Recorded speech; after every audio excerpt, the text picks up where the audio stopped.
I-voice over ko na nga ito mga sister kasi nga mag-inter na si auntie ninyo. Pasukan na mga sis, hindi ko pa na-edit. So, come Charing. spend another day with me as 28-year-old public school teacher, small shop owner, wife, and a mom, and back with another mini vlog.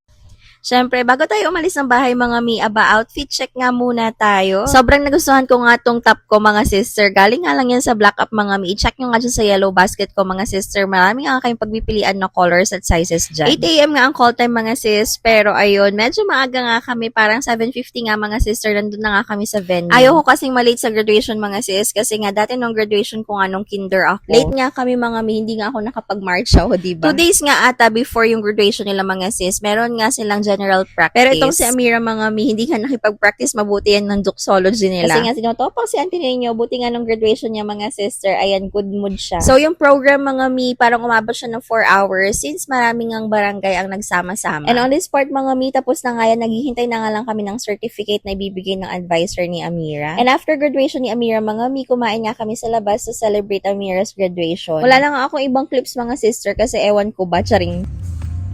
Hi guys!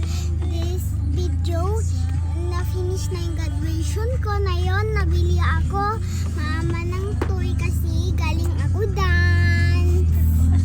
Bye! See you at home! Bye! Bye!